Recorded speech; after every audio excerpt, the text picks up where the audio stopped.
ସ୍ୱାକ୍ ପକ୍ଷରୁ କମ୍ବଳ ବଣ୍ଟନ କାର୍ଯ୍ୟକ୍ରମ ଘୁଉଦଗିରି ହାଟପଦାଠାରେ ଅନୁଷ୍ଠିତ ହୋଇଛି। ଏହି କାର୍ଯ୍ୟକ୍ରମରେ ଘୁଉଦଗିରି ବ୍ଲକର ପାଖାପାଖି 8 ଗୋଟି ପଞ୍ଚାୟତର ବୃଦ୍ଧ ବୃଦ୍ଧା ତା ସହିତ ଗଦଗୁଡ଼ା ପଞ୍ଚାୟତର ମଧ୍ୟ କେତେଜଣ ବୃଦ୍ଧ ବୃଦ୍ଧା କାର୍ଯ୍ୟକ୍ରମରେ ଯୋଗ ଦେଇଥିବା ଦେଖିବାକୁ ମିଳିଛି। ଶୀତ ପ୍ରକୋପ ଅଧିକରୁ ଅଧିକ ବଢ଼ୁଥିବା ବେଳେ ଶୀତ ନିୟନ୍ତ୍ରଣ ହୋଇପାରୁନାହିଁ। ଆଜି ସେମାନଙ୍କ ପାଇଁ ଚିନ୍ତା କରି ସ୍ୱାକ୍ ଅନୁଷ୍ଠାନ ପକ୍ଷରୁ ବୃଦ୍ଧ ବୃଦ୍ଧାମାନଙ୍କୁ କମ୍ବଳ ବଣ୍ଟନ କରାଯାଇଥିବା ଦେଖିବାକୁ ମିଳିଛି। ଏହି କମ୍ବଳ ଅନେକ ସମାଜସେବୀ ଅର୍ଥାତ୍ ଘୁଉଦଗିରି ଅଞ୍ଚଳର ଅନେକ ସାହାଯ୍ୟକାରୀ ମନୋବୃତ୍ତି ଥିବା ଶୀତକୁ ଦେଖି ଅନେକ ଲୋକମାନେ ଏହି କମ୍ବଳ ସେମାନେ ଦାନ କରିଥିବା ବେଳେ ସେମାନଙ୍କ ସହାୟତାରେ ଗରିବ ଅସହାୟ ବୃଦ୍ଧ ବୃଦ୍ଧାମାନଙ୍କୁ ଏହି କମ୍ବଳ ବଣ୍ଟନ କରାଯାଇଥିବା ଦେଖିବାକୁ ମିଳିଛି।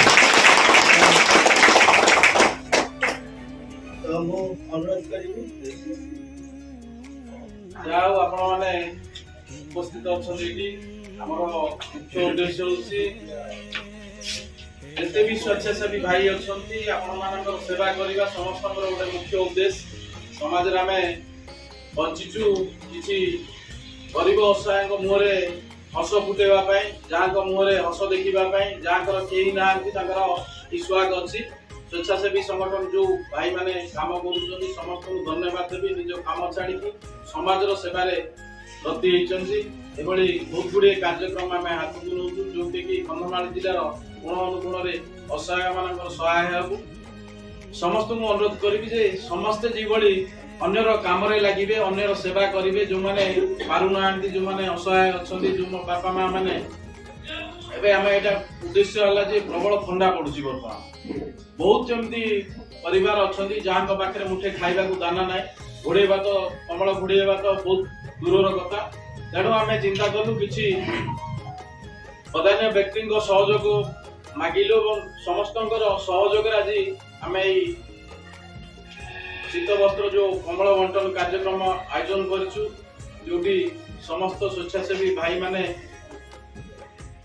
ଅହରହ ଚେଷ୍ଟା କରିଛନ୍ତି ଯାହାକି ଆଜି ଆମେ ସଫଳ ହେବାକୁ ଯାଉଛୁ। ଆପଣମାନେ ଏହି କାର୍ଯ୍ୟକ୍ରମ ଉପସ୍ଥିତ ଅଛନ୍ତି, ସମସ୍ତଙ୍କୁ ପୁନର୍ବାର ନମସ୍କାର ଏବଂ ଧନ୍ୟବାଦ। ଆଶା କରିବି ଆପଣଙ୍କ କାମରେ ଏହି କମଳଟି ଲାଗିବ ଏବଂ ଆଗାମୀ ଦିନରେ ଯେଭଳି ଆମ ଗାଁ ଗହଳିରେ ଆଉ ଯେତେ ବି ଅଛନ୍ତି ଗରିବ ଅସହାୟ ଲୋକ ସମସ୍ତଙ୍କର ସେବାରେ ଏବଂ ସମସ୍ତଙ୍କ କାମରେ ଯେଭଳି ଆମେ ସମସ୍ତେ ସହାୟ ହେଇପାରିବା ଏତିକି ଅନୁରୋଧ କରିବି ସମସ୍ତଙ୍କୁ। ରହିଲି ଧନ୍ୟବାଦ।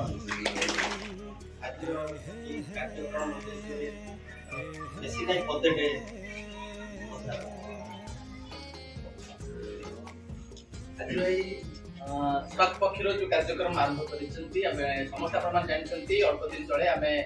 ସୋସିଆଲ ମିଡ଼ିଆରେ ଏବଂ ସମସ୍ତେ ଫେସବୁକରେ ଆପଣମାନେ ବହୁ ମାତ୍ରାରେ ଦେଖିଥିବେ ଏବଂ ତାହାର ଶେଷ ପରିଣାମ ଆଜି ଆମେ ଏଠି ଉଦଯାପନ କରିବା ପାଇଁ ଯାଉଛେ। ମାନେ ପାଖାପାଖି ଆମେ 5-6 ଦିନ ହେଲା ଏଇ ପ୍ରୟାସ ଜାରି ରଖିଥିଲୁ, ବିଭିନ୍ନ ଲୋକଙ୍କ ପାଖକୁ ଯାଇଛୁ। ଯେତେବେଳେ ଆମେ ଯାଇଛୁ ଅନେକ ଲୋକ ଅନେକ କଥା ଆମକୁ କହିଛନ୍ତି। ତା ମାନେ ନୁହେଁ ଯେ ସାଙ୍ଗେ ସାଙ୍ଗେ ଆମକୁ କିଏ ଦାନ କରି ନାହାନ୍ତି। ଯେତେବେଳେ ଆମେ ଗୋଟେ ଜଣଙ୍କ ପାଖକୁ ଯାଇଛୁ ଅନେକ ଲୋକ ଅନେକ କଥା କହିଛନ୍ତି, ତାକୁ ମଧ୍ୟ ଆମେ ଖାତିର ନ କରିକି ହଁ କହନ୍ତୁ କହିକି ଆମେ ଏତେ ବଡ ସମ୍ବଳ ଗୋଟେ ଏକାଠି କରିକି ଆଜି ହୁଏତ ସମୀର ଭାଇ ହୁଅନ୍ତୁ କିମ୍ବା ଆମର ଯୋଉ ଉପଦେଷ୍ଟା ଅନ୍ୟାନ୍ୟ ଯୋଉ ଭାଇମାନେ ଅଛନ୍ତି, ଅମନ ଭାଇ, ଋଷି ଭାଇ, ରଶ୍ମିତା ଏବଂ ଆମର ଅନ୍ୟାନ୍ୟ ଯେ ସାଥୀ ମାନେ ଅଛନ୍ତି, ଏଇ ସମସ୍ତଙ୍କର ଯଦି ଏତେ ବଡ ସହଯୋଗ ନଥାନ୍ତା, ଏତେ ବଡ ଇଚ୍ଛା ଶକ୍ତି ନଥାନ୍ତା, ହୁଏତ ଆମେ ଏଇ ଆଚିଭ୍ କୁ କରିବା, ଏଇ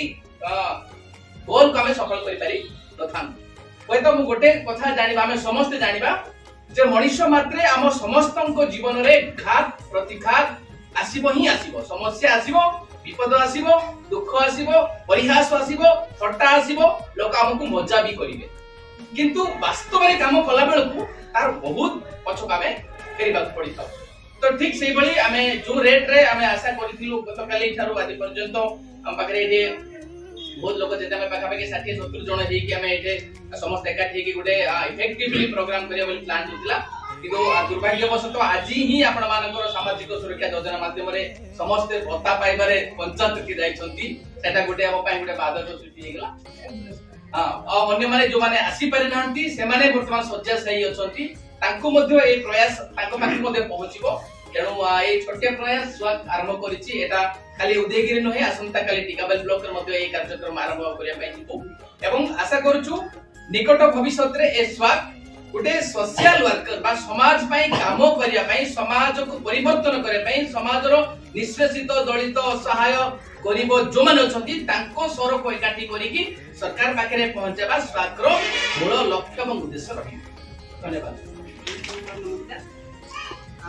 जो माने कि राहन पाई आज यही प्रोग्राम का सक्सेस है जो कामना करछि जो माने मामा नाचली बापा नाचली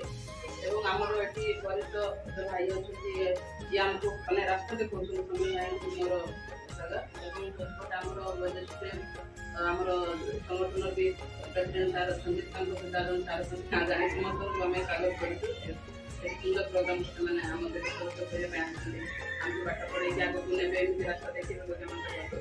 तो बेसी हमें कोई माने जे टाइम नहीं आपन माने भी व्यस्त होतो जे बता अछि आपन माने देखु मते गां गां रे देखु छथि मु सब माने होना नहीं अछि तो सेति पई जहां भी समस्या थिला जहां भी असुविधा थिला जेति की काम सेटा मो पई मु करथिली आज बहुत खुशी आपन मानक पई हमें एक्स्ट्रा टाइम बाहर करछु हमर समस्त अलग अलग काम हमें गोटे जगह रे के काम करू ना से भाई काम करदन से भाई करदन मु अलग काम करथि किंतु आज गोटे आपन मानक पई कोइ हम गोटे एक्स्ट्रा टाइम बाहर करके आपन को देई पारछु जोटा कि हमर निजस्व इच्छा एटा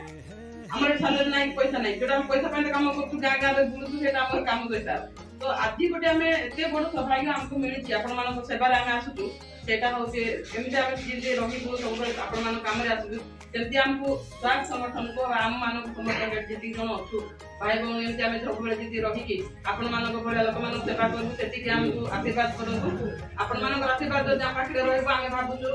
आज आपन 50 जन बसते नेक्स्ट बस हम 100 जन को बसेबा तो एमिति काम करिया हम आशीर्वाद देउ मा कोइ भी समय देबो ताय बन देबो समस्त को धन्यवाद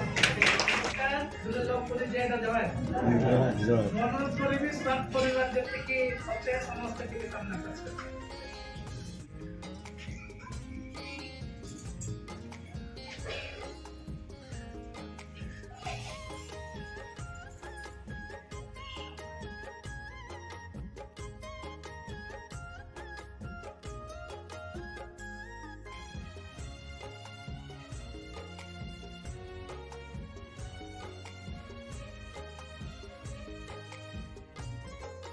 दर्शक बंधु टिकिनिकी खबर अधिक अपडेट पाई